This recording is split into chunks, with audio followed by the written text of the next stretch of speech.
Darker Handcraft. Hi everyone, Anthony Fantano here, the internet's busiest music nerd.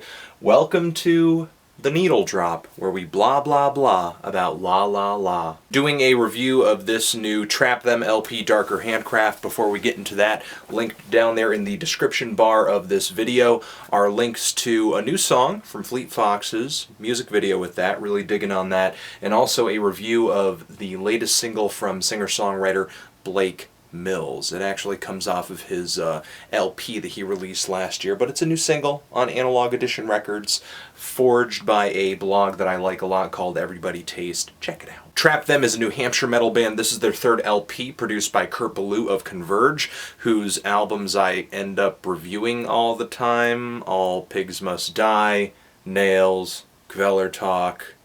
I really can't help it. He just keeps turning up places with bands that I want to talk about. Now, Kurt has been producing this band's stuff up until this point, so the sonic differences between Trap Them's earlier albums and this new LP are very slight, but they are here. If there's any noticeable change, it's that the volume and that the distortion, that thick guitar sound has gotten even heavier than before. This thing has the speed, the guts, the fist-to-face straightforwardness of punk music, but also depends heavily on heaviness and the grooves of metal and hardcore music. These guys are definitely indebted to Converge, Doom, Black Flag, and Entombed, who I actually think they sound the most like. So if those comparisons don't catch your eye, maybe the fact that this LP is just raging everywhere will. And that is attention grabbing, but the thing is that stuff only really kind of goes so far before it gets old, for me anyway. Trap Them does definitely take this anger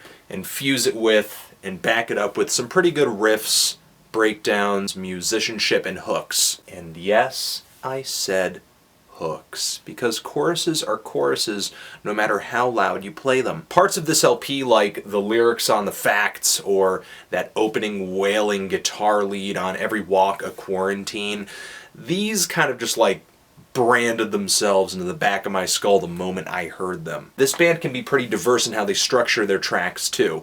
They do everything well, from packing everything into a 58-second blast to stringing things out past 4 minutes. They really do put themselves in danger of wearing things thin, but still remain pretty engaging for me. A lot of tracks here do really have their own direction, like Sordid Earnings is this big, loud, strung out, booming instrumental. Sovereign Through the Pines has this really interesting blast beat in 3/4 that opens up the track. I think The Facts has a tambourine somewhere in the background there. I'm not sure. Just some things I think I'm hearing here.